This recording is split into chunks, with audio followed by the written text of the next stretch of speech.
Hello and welcome to Positively United. Today, Sunday the 10th of May 2026. Earlier today, I released my combined match reaction and play ratings video for the game against Sunderland, and this is the 5 insights video for the game against Sunderland. As I said earlier, dreadful 0-0 draw, really disappointing performance, but I won't go over my views on the performance. Watch the match reaction and player ratings video for that. I'll put a link at the end of this. But yeah, let's get right into the 5 insights that I think can be drawn from the game. And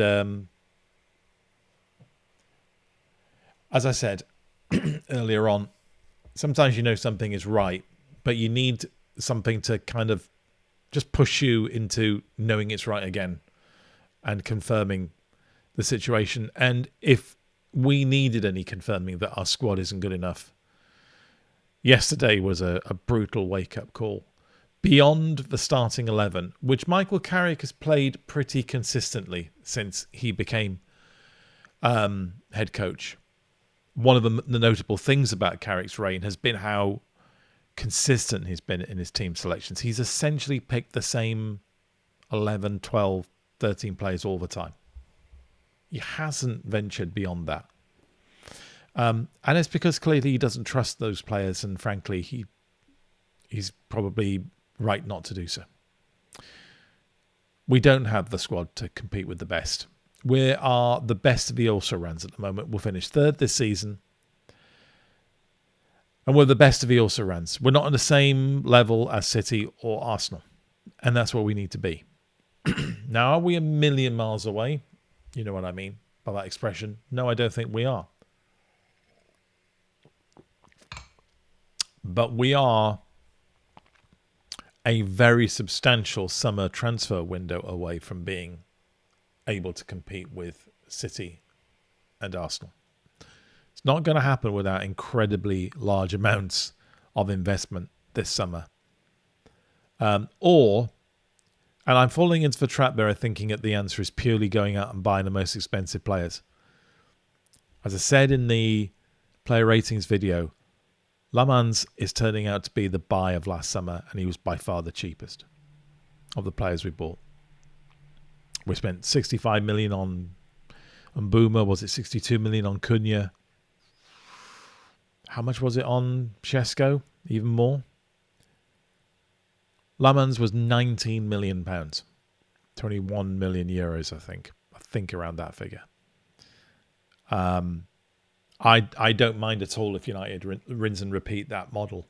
If they can find talent out there that's affordable, go for it. Repeat that model over and over again, because it's worked brilliantly with Lamans. I'm not saying it can work all the time, however, and we do need to buy big. But my goodness me, we need to sort this squad out before we go into next season. Or if Michael Carrick is the permanent head coach, which I very much hope he is, he'll be managing next season with one hand tied behind his back from the very first kick of the season. I'll produce a video later this week about where I think we need to strengthen the squad. I'm not going to mention names. I just want to first of all identify the positions. Second, Xerxes and Ugarte need to go. And I've just picked those in a sense as examples, but they're the 2 best examples. Xerxes showed yesterday why he's not a Manchester United player. He just can't rise to the occasion, ever. He's had plenty of opportunities. Certainly, it's been difficult for him this season, granted, but he just never takes the opportunity, as far as I can see, to shine. I think his style of play is better suited to the Italian league than the Premiership. I think he'd probably flourish back in Italy, where we first noticed him. I think he needs to go back to Italy, and I think he will. I think his days at United are completely numbered. Ugarte, again, doesn't shine, isn't good enough, wasn't available yesterday. What's the point? You'll notice I haven't put Mason Mount's name down there. So I actually think Mount is worth holding on to, very much so. I think he's a really good quality player there, and I think in European competition in particular he will shine. So I'm not saying everybody should go that we think is not up to it. Let's take a player like Delo, for example. Delo shouldn't go.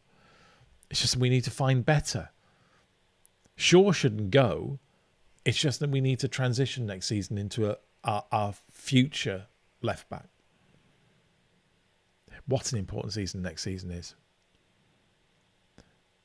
To get this squad right for what is probably going to be the realistic attempt at a Premiership run, title run, is the following season. So next season, we've got to get it right.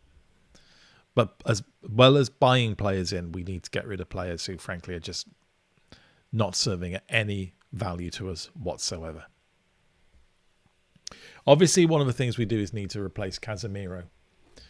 But I don't believe that replacing Casemiro should be the goal of this summer transfer window. Let me explain what I mean by that. Obviously, Casemiro is going, and obviously we need a midfielder as a replacement for Casemiro.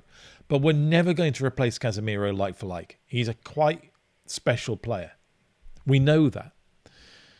What we have to do is look at the midfield and look at the players that we need to create a new midfield. Now, I believe Mainu is a big part of that new midfield. But what we saw yesterday with Mainu is, in spite of all of his attributes, positive attributes, and there are many, he is a star of the future. He is a permanent fixture as far as I'm concerned in the United midfield next season. Because of the way he plays, because of the style of play he is, because of his physical attributes, he needs a player alongside him who can be more physically aggressive, greater stamina, puts himself about more, is in a sense the archetypal, energetic, stamina-driven, box-to-box midfielder. And that's only one of the midfielders that we need, because we need backup in both positions. I've come round to thinking we need 3 midfielders, unless we feel that there's somebody in our youth system which can fill one of those roles. I'll come to that in just a moment. But we need 3 midfielders for next season. We need a partner for Mainu, and then we need backups for the partner to Mainu and Mainu himself. We need a new midfield. Next season, our midfield is going to look a lot different, or I hope it does. Because yesterday showed how threadbare our midfield is. And remember, we had a chance in January, February, in the January transfer window to at least make it better for this season with a loan, and we failed to do it. That was a bad decision then. It looks a terrible decision now. It's been a bad decision, that. Let's call out Ineos. And if Carrick was anything to do with the decision, let's call him out on it too. But not strengthening the midfield in January was a bad decision. Full stop. And that cannot carry forward through the summer transfer window. Number 4, do we really believe in youth at United? Because sometimes I wonder if we do. I mean, we play a good lip service game to it, don't we? We go on about how we've had a youth team player in the squad, every squad since whatever date. And, you know, we've got this vision in our minds of always bringing forward young players and, you know, making sure that they blood it in and they get a chance and they then establish themselves as stars. Okay, well, what about yesterday? Yeah, okay, there's Kobe Mainu there. But we benched Aidan Heaven for Martinez, who disgraced himself 3 games previously. And we dropped Heaven despite the fact he was playing really well. That's not promoting youth, is it? Both Fletcher twins were on the bench. Why didn't at least one of them play? Because that midfield was crap. So why didn't one of them come on? Do we really believe in youth at United? I sometimes believe that we don't really. Or at least if we do, we've got a strange way of showing it. As well as the rebuild in midfield next season, I'd really like us to start showing our true credentials in bringing forward youth at United. And here's a starting point. Aidan Heaven as first choice centre-back.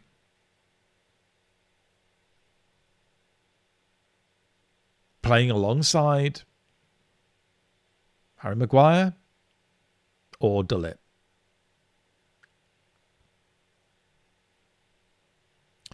And my point too, Xerxes and Ugarte need to go.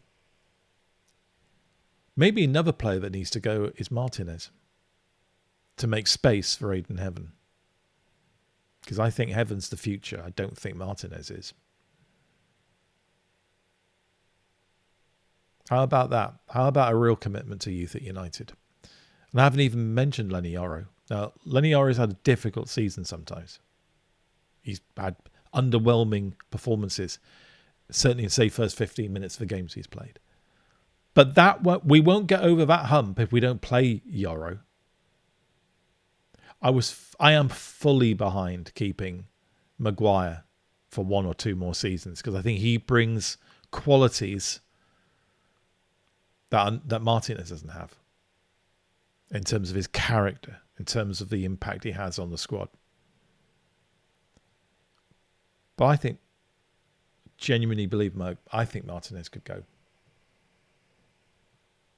I really do. In fact, I'm a bit disappointed that I didn't put his name down in point 2. Because we need to really get things moving. We really need to start making decisions. And if we really believe in youth at United, then Harry Amas needs to be able to establish himself as the first choice left back. The Fletcher twins need to start playing games or getting minutes. Chidobe needs to be the backup centre forward or one of the options for that role. Shea Lacey. What we've seen of Shea Lacey is brilliant in flashes and glimpses. Why isn't he getting anywhere near playing? We really need to sort this out. Stop paying lip service to United being a youth team or a team that promotes youth. Let's start doing it. And as I said, I can point you out the place to start. Aidan Heaven, centre-back, starting games. And the final point, this channel's called Positively United, and I've always labelled it as being a channel that is positive about United, but is quite willing to point out when things are going wrong. Michael Carrick, I thought, got it wrong yesterday. You've probably already guessed how furious I am with him about the Aidan Heaven situation. But I think he got other things wrong too. I think I mentioned in the match reaction and player ratings video, I would have lost patience with that team after about 60 minutes and I'd have been making substitutions right, left and centre. Carrick didn't. Now, I've got to be fair on Carrick. Maybe Carrick is using these final 3 games to kind of like get a final impression on some players, give them a last chance to like Xerxes, for example. That's maybe what he's doing, and maybe he's going to accept the hit on performance as a consequence. If that's the case, I'll hands down, I support that. But he got the Aidan Heaven thing wrong. He doesn't need to know about Martinez. He knows about Martinez. We all do. He got Heaven wrong. And I actually think the substitutions were a bit slow and maybe not the best substitutions either. I was disappointed that one of the Fletcher brothers twins didn't start, weren't brought on. As I said, if we believe in youth, we've got to go for it. So, as I said, I gave Carrick a 4 out of 10. Or was it a 5 out of 10? Certainly wasn't a good score, was it? In my player ratings. Because it was not his best performance yesterday. If anything, I think it was his worst as head coach. Okay, those are the 5 insights I've drawn from the game against Sunderland. If you've got any others, please put them in the comments. If you like the video, please hit the like button. Please subscribe if you haven't already done so. If you've got a friend who you think would like to take a look at this channel because they'd like the approach that I take on it, let them know about the channel and try and convince them to subscribe as well. Please subscribe to my X channel. That's Positively United, United spelled UTD, because I post on X, I think, virtually every day. And I will post there more than I post videos onto this. But until I see you next time, which will be a video where I will explain where I think we need to strengthen the squad in the summer, and it's a list that's getting longer rather than shorter. I'll do that sometime this week. But until then, despite what has been a slightly downbeat 5 lessons learned or 5 insights video today, try and remain positively united.